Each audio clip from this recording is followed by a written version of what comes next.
मैले पूर्णाङ्क तोड्ने गरी अङ्क ल्याउँछु भन्ने थाहा पाएर लोकसेवा आयोगले मलाई तलका मध्ये कुनै पनि प्रश्न सोधेन। मैले पूर्णाङ्क तोड्ने गरी अङ्क ल्याउँछु भन्ने थाहा पाएर मलाई लोकसेवा आयोगले तलका मध्ये कुनै पनि प्रश्न सोधेन। खण्ड क इतिहास।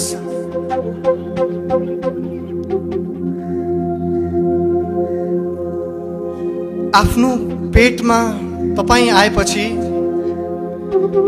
तपाईको आमाले आफ्नो पेटमा घाम फलेको खबर सबैभन्दा पहिले कसलाई सुनाउनु भयो?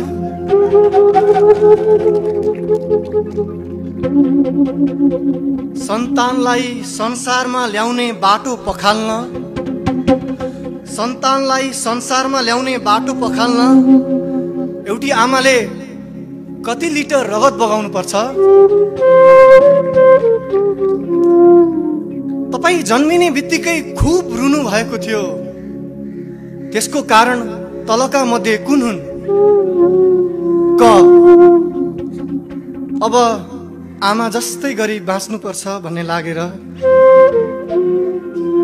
ख अब हजुरआमा जस्तै गरी मर्नु पर्छ भन्ने लागेर, ग अब बुबा जस्तै गरी न बाँच्न पाइन्छ न मर्न पाइन्छ भन्ने लागेर, र घ माथिका सबै।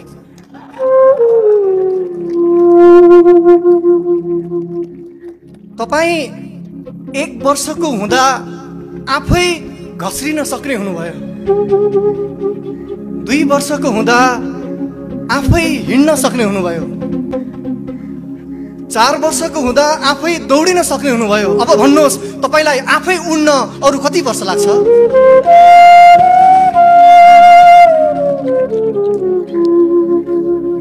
कक्षा 1 देखि स्नातकोत्तर पढुन्जेलसम्म, कक्षा 1 देखि स्नातकोत्तर पढुन्जेलसम्म तपाईको शिर दर्जनौं चोटी पास भएको छ। तर हरेक रात ओछ्यानमा फेल भएर लड्ने मासुको थुप्रो कसको हो? कीर्तिपुरमा बसेर स्नातकोत्तर पढ्दै गर्दा, कीर्तिपुरमा बसेर स्नातकोत्तर पढ्दै गर्दा तपाईले तलका मध्ये के गर्नु भएन? क ग्यास जोगाउन दुवै छाकको भोकलाई एकैचोटि पकाए। साउन बाघ भैरव मन्दिरको पर्खालमा डराउँदै उभिएर कलङ्कीबाट आफ्नै घरतिर गइरहेका गाडीको छतलाई म घरतिर सन्चै छु भनिदिनु है भने। ग पैसा जोगाउन सक्कली ज्ञानलाई फोटोकपी गरेर पढे। घ इज्जत जोगाउन बत्ती निदाए पनि आफू बिउजिरहे।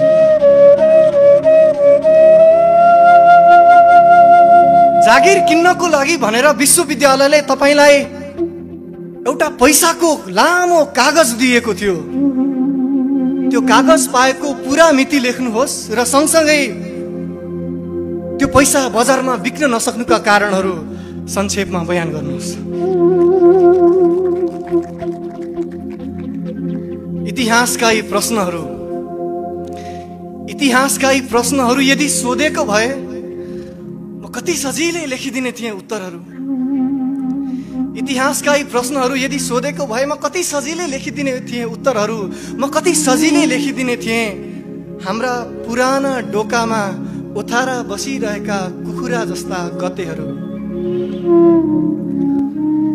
हाम्रा टाट्नामा डाले घाँस खाइरहेका बाख्रा जस्ता महिनाहरू, जम्मा जम्मी 2 महिनाको लागि मात्रै थाक्ने भैँसी जस्ता वर्षहरू, आफ्नै जस्ता मान्छेहरू, आफ्नै जस्ता नामहरू। तर मैले पूर्णाङ्क तोड्ने गरी अङ्क ल्याउँछु भन्ने थाहा पाएर लोकसेवा आयोगले यी मध्ये कुनै प्रश्न सोधेन।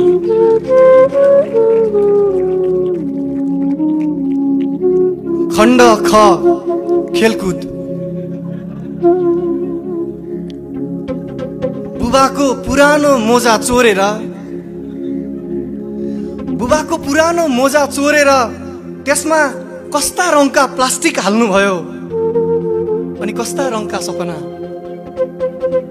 कति लामो डोरीले बाँध्नुभयो र कति लामा रहरले त्यो पृथ्वी जस्तो सानो गोलले पहिलो पल्ट गोल लगाउँदा पृथ्वी भन्दा कति माथि उफ्रिनु भयो।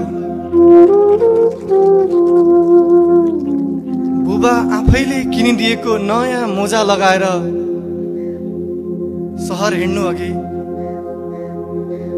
झोलामा कतिवटा किताब र कति जोर कपडा हाल्नुभयो, कतिवटा बाचा र कति जोर जिम्मेवारी हाल्नुभयो। कुन गरौँ भएको थियो, झोला कि मन?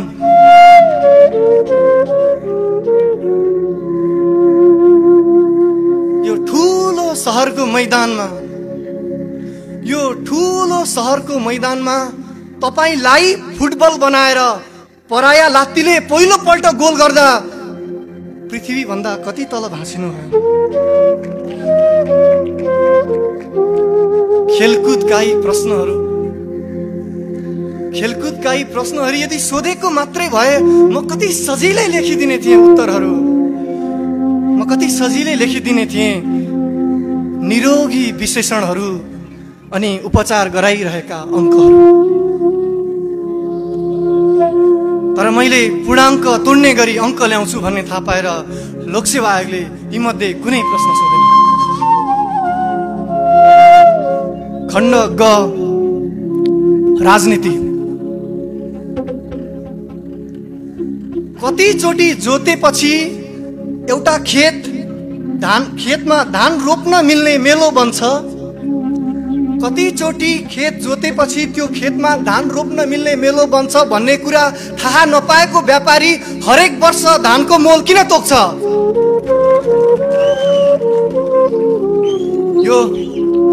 यो पेट्रोल कहिल्यै काम नगर्ने मान्छेको मोटरसाइकलको ट्याङ्कीलाई मात्रै किन भिजाउँछ?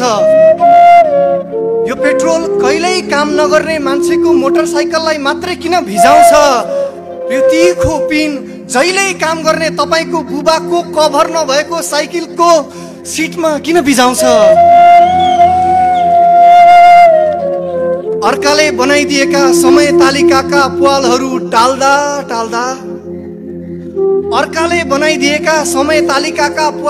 टाल्दा तपाई आफू कतिचोटि झुल हुनुभएको छ।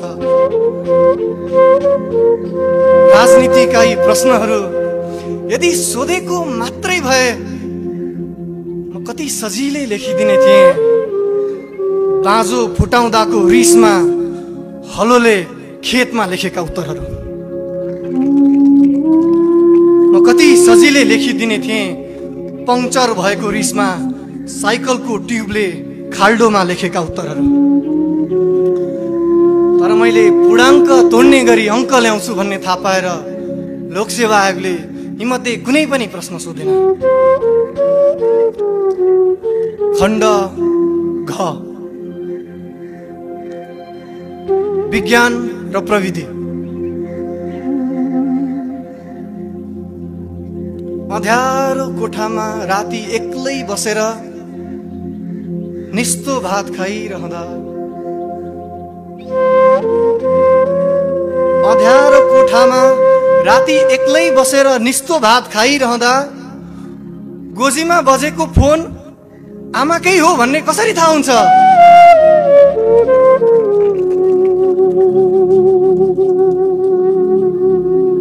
ठोसको भन्दा तरलको गति बढी हुन्छ।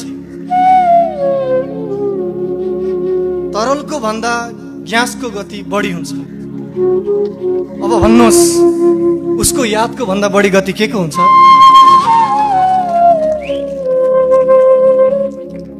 विज्ञान र प्रविधिका यी प्रश्नहरू यदि सोधेको मात्रै भए म कति सजिलै लेखिदिने थिएँ उत्तरहरू।